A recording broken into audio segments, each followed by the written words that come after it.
মনে রাখবেন, আপনি আপনার প্রিয়তমাকে যাই দেন না কেন, সে সেটাকে আরো উচ্চতর কিছু বানিয়ে দেবে। আপনি তাকে মুচকি হাসি উপহার দেবেন, সে আপনাকে হৃদয় দিয়ে দেবে। আপনি তাকে বাজার করে দেবেন, সে আপনাকে রান্না করে খাবার বানিয়ে দেবে। আপনি তাকে একটি ঘর বানিয়ে দেবেন, সে সেটাকে সুন্দর করে সাজিয়ে ফেলবে। আপনি আপনার প্রিয়তমাকে শুকরানু দেবেন, সে আপনাকে সুন্দর ফুটফুটে সন্তান উপহার দেবে। আপনি যাই দেন না কেন, সে সেটাকে কয়েক গুণ মহৎ করে ফেরত দিয়ে দেবে। আর আপনি যদি তাকে যন্ত্রণা দেন, তবে মনে রাখবেন, সে আপনার জীবনটাকে জাহান্নাম বানিয়ে ফেলবে। সাধারণত স্ত্রীলোক রাগান্বিত হলে আমরাও তাদের জবাব দিতে শুরু করি। ফলে সংসারে এমন সব অশান্তির সূচনা ঘটে, যা চাইলে খুব সহজেই এড়িয়ে যাওয়া যেত। এটি একটি পুরুষের শানে বেমানান কাজ যে সে তার স্ত্রীর কথার পিঠে কথা লাগিয়ে তর্ক জুড়ে দেবে। সংসারের বিভিন্ন বিষয়ে টুকটাক রাগ দেখানো, চেঁচামেচি করা, এটা হলো স্ত্রীদের অধিকার।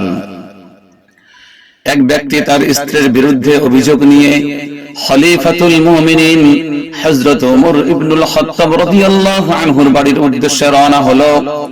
বাড়ির কাছাকাছি আসতেই তিনি শুনতে পেলেন হযরত ওমর রাদিয়াল্লাহু আনহুর স্ত্রী তার সাথে ঝগড়া করেছেন, আর খলিফাতুল মুমিনিন হযরত ওমর রাদিয়াল্লাহু আনহু নীরবে সব শুনে সহ্য করে যাচ্ছেন।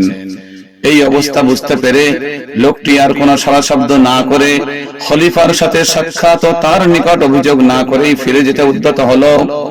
সে ভাবলো, আমিরুল মুমিনিন খলিফাতুল মুসলিমিন ওমর রাদিয়াল্লাহু আনহুর মতো ব্যক্তিত্বের অবস্থা যদি এই হয়, যিনি অত্যন্ত কঠোর, যাকে সবাই ভয় পায়, তাহলে আমার মতো সাধারণ মানুষের অবস্থার কি হতে পারে।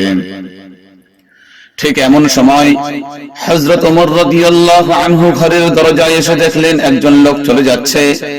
তিনি লোকটিকে ডাক দিলেন, জিজ্ঞাসা করলেন, তোমার প্রয়োজনের কথা না বলেই তুমি চলে যাচ্ছ কেন, বলো। লোকটি জবাব দিল, যার জন্য আমি এসেছিলাম সে জবাব আমি পেয়ে গেছি। আমার স্ত্রী আমার সাথে উঁচু গলায় কথা বলে, সেই অভিযোগ নিয়েই আমি এসেছিলাম, কিন্তু এখন দেখছি আপনার অবস্থাও ঠিক আমার মতোই। হযরত ওমর ফারুক রাদিয়াল্লাহু আনহু উত্তর দিলেন, ভাই, আমি সহ্য করে নেই, কারণ আমার উপর তার অনেক অধিকার রয়েছে।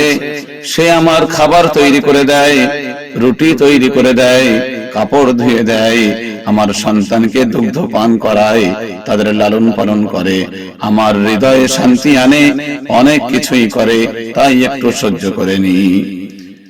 এই কথা শুনে লোকটি বলল, হে আমিরুল মুমিনিন, আমার স্ত্রীও তো অনুরূপ। ওমর রাদিয়াল্লাহু আনহু বললেন, তাহলে সহ্য করে নাও ভাই, তারা তো সামান্য সময় রাগান্বিত হয়ে থাকে।